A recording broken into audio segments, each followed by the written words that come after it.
Hello दोस्तों, अक्षयवन channel पर आप सभी का बहुत बहुत स्वागत है। और आज मैं आपके लिए लेकर आया हूँ कुछ और सच्ची डरावनी कहानियाँ। वैसे मैं लेट होने के लिए आप सभी से माफ़ी चाहूँगा, पर क्या करूँ, अभी कुछ दिन पहले ही मेरे एक बहुत अच्छे दोस्त की डेथ हो गई थी, इसलिए मैं टाइम पर वीडियो तैयार नहीं कर पाया। वैसे मैंने सोचा था कि अब की बार मैं जापानी कल्चर के भूत और शैतानों के ऊपर वीडियो बनाऊँगा, पर टाइम की कमी की वजह से मैं आपके लिए जापानी डीमंस की जगह क्रॉलर की स्टोरी लेकर आया हूँ। क्रॉलर के साथ साथ मैं एक इंडियन हॉरर स्टोरी भी आपको सुनाऊंगा। तो आते हैं अपनी पहली स्टोरी पर। तो पहली स्टोरी जो मैं आज आपको सुनाने जा रहा हूँ वो मैंने रेडिट से ली है। इस स्टोरी को पोस्ट करने वाले शख्स ने इस घटना को बिल्कुल रियल बताया है। बाकी ये पूरी तरह से आपके ऊपर है कि आप इस स्टोरी को सच मानते हैं या झूठ। तो अब आगे मैं आपको ये पूरी घटना उसी शख्स के नज़रिए से सुनाऊंगा जिसने इस घटना को पोस्ट किया था। मेरा नाम साइमन है। मैं अमेरिका के आर्कांसास स्टेट का रहने वाला हूँ और आज मैं आपको अपने साथ हुआ एक बहुत ही अजीब और भयानक हादसा बताने जा रहा हूँ। यह हादसा मेरे साथ अभी 2 महीने पहले ही हुआ है। दरअसल मुझे जानवरों का शिकार करने का बहुत शौक़ है और अक्सर ही समय मिलने पर मैं हिरन का शिकार करने जंगल में जाता रहता हूँ। मेरे पास कई तरह की राइफल्स भी हैं जिनसे मैं जानवरों का शिकार करता हूँ। तो 2 महीने पहले मैं आर्कांसास के ही हॉट स्प्रिंग नेशनल पार्क के पास एक सीक्रेट जगह पर बोअर यानी कि जंगली सुअर का शिकार करने गया था। जंगली सुअर अमेरिका में बहुत बड़ी मुसीबत बने हुए हैं, इसीलिए इनके शिकार पर सरकार द्वारा किसी भी तरह का कोई भी प्रतिबंध नहीं है। तो 2 महीने पहले मैंने जंगली सुअर के शिकार के लिए खास तौर से नाइट विजन स्कोप लिया था। मैंने रात में शिकार करने का प्लान बनाया था, इसीलिए मैंने अपनी गन के लिए नाइट विजन स्कोप खरीदा था। नाइट विजन स्कोप के जरिए आप रात के समय भी बिल्कुल साफ साफ देख सकते हैं, जिससे रात के समय भी जानवरों का शिकार करने में बहुत आसानी हो जाती है। तो ये बात आज से 2 महीने पहले की है। तब मैंने अपने काम से 2 दिन की छुट्टी ली थी और छुट्टी लेने के बाद मैं रात के 10 बजे अपनी कार में कैंपिंग का सारा सामान लेकर बोअर हंटिंग यानी कि जंगली सुअर के शिकार के लिए निकल गया। मैं हॉट स्प्रिंग नेशनल पार्क के पास अपनी एक फेवरेट लोकेशन पर गया था। मैं अक्सर उस जगह पर जानवरों का शिकार करने जाता रहता था। तो शिकार वाली लोकेशन से थोड़ी दूरी पर मैंने अपनी कार पार्क कर दी। फिर वहाँ से 500 मीटर जंगल के अंदर जाकर मैंने अपना टेंट लगा लिया। इसके बाद कैंप फायर जलाकर मैंने थोड़ी देर टेंट के पास ही बैठकर आराम किया। फिर बाद में मैंने अपनी नाइट विजन स्कोप वाली गन उठाई और शिकार करने के लिए निकल गया।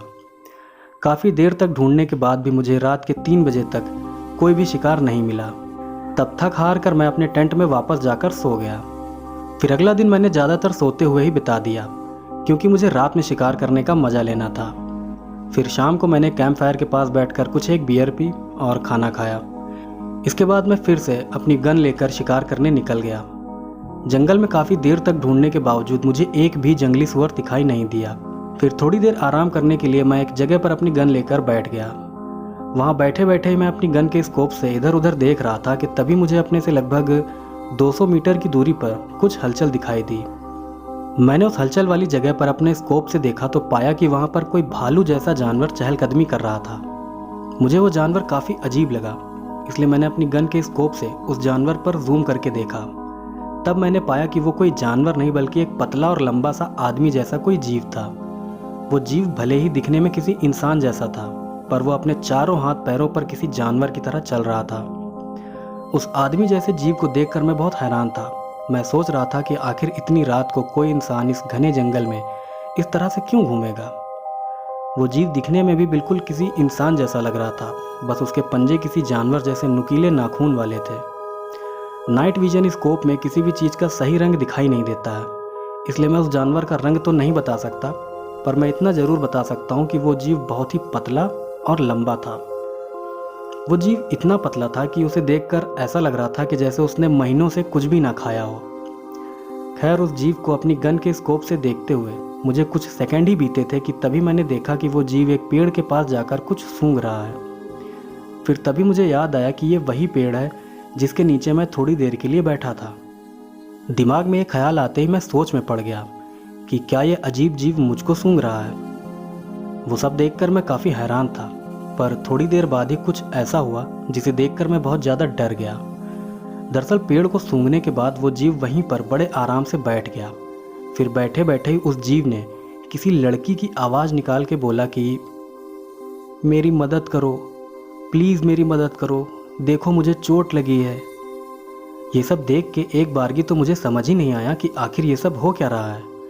उस समय मैं बहुत ज़्यादा हैरान था। ऐसा इसलिए क्योंकि मैं अपने स्कोप में बिल्कुल साफ साफ देख सकता था कि वो आवाज़ उसी जीव के पास से आ रही है।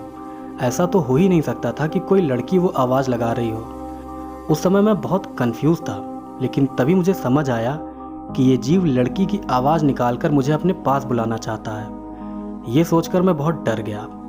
वो जीव मेरे निशाने पर था, लेकिन मैं उसे गोली नहीं मारना चाहता था, क्योंकि मैं नहीं चाहता था कि मैं किसी पागल आदमी के मर्डर केस में जेल जाऊं। यही सब सोचकर मैंने फैसला किया कि मुझे यहाँ से निकल जाना चाहिए। फिर तुरंत ही मैं उस जगह से उठा और अपने टेंट के पास जाने लगा। लेकिन जैसे ही मैंने टेंट की तरफ चलना शुरू किया, वैसे ही मुझे अपने पीछे से किसी के भाग कर आने की आवाज़ आने लगी। वो आवाज़ सुनकर मैं तुरंत अपनी गन लेकर पीछे पलट गया, और तब मैंने देखा कि वो अजीब जीव बहुत तेज़ी से भागता हुआ मेरे पीछे आ रहा है। वो जीव किसी जानवर की तरह अपने चारों हाथ पैरों पर इतनी तेज स्पीड से भाग रहा था कि कोई भी इंसान कभी भी उस तरह और उतनी तेज भाग ही नहीं सकता था। मैं उसको देखकर बहुत घबरा गया। फिर तुरंत ही मैंने अपनी गन उठाई और उस जीव के बगल में मैंने 2 गोलियां चला दी। गोली चलते ही वो जीव अपनी जगह पर रुक गया। अब वो जीव मुझसे लगभग 50-60 फुट की दूरी पर खड़ा था। फिर देखते ही देखते वो जीव चारों हाथ पैरों से किसी इंसान की तरह 2 पैरों पर खड़ा हो गया। उसके 2 पैरों पर खड़ा होने के बाद मुझे पता चला कि वो जीव बहुत ही लंबा है। उसकी लंबाई लगभग 8 फुट रही होगी। ये देखकर मैं समझ गया था कि ये साला कोई इंसान नहीं है। इसके बाद उस जीव ने फिर से लड़की की आवाज़ निकाली और कहा, मेरी मदद करो, प्लीज़ मेरी मदद करो। मैं सच कह रहा हूँ, उस जीव के मुंह से ये सब बातें सुन के डर के मारे मेरे शरीर का सारा खून सूख गया था। फिर अचानक से ही वो जीव भागते हुए मेरे पास आने लगा। तब डर के मारे मैंने उस जीव के ऊपर 2 राउंड गोलियां चला दी। गोलियां लगते ही वो जीव बहुत भयानक तरीके से चीखता हुआ वहां से भाग गया। इसके बाद मैं भी बहुत तेज़ी से भागकर अपने टेंट में गया।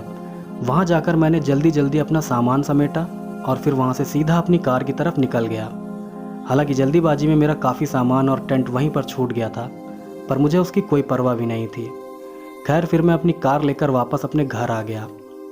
इस घटना के बाद मैंने इंटरनेट पर उस जीव के बारे में जानकारी जुटाई। तब मुझे पता चला कि ऐसा ही एक क्रिप्टिड क्रीचर अमेरिका और पूरी दुनिया में पाया जाता है, जिसे लोग क्रॉलर कहते हैं। इंटरनेट पर ही मुझे ये जानकारी भी मिली कि अमेरिका में सिर्फ क्रॉलर ही नहीं, बल्कि वेंडिगो, स्किनवॉकर, गोटमैन, डॉगमैन, डोवर रीमन और चुपाकाब्रा जैसे कई तरह के खतरनाक जीव भी पाए जाते हैं।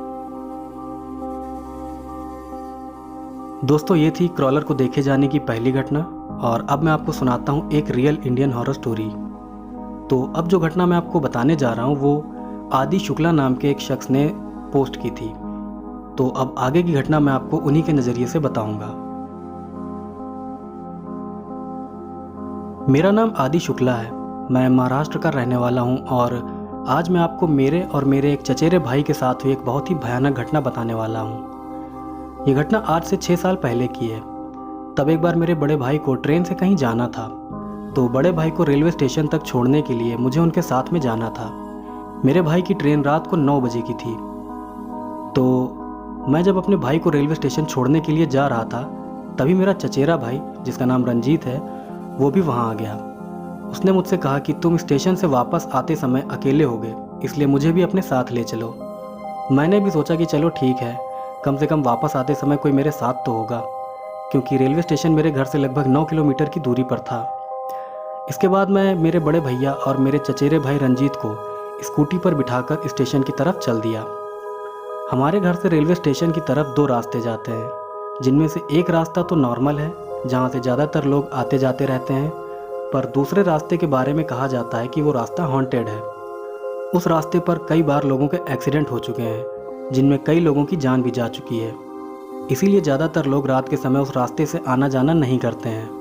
तो जब हम लोग स्टेशन की तरफ जा रहे थे, तभी मेरे चचेरे भाई रंजीत ने कहा कि अरे आदि, चलो उस हॉन्टेड रास्ते से होकर स्टेशन चलते हैं, देखते हैं शायद वहाँ कोई भूत ही दिख जाए।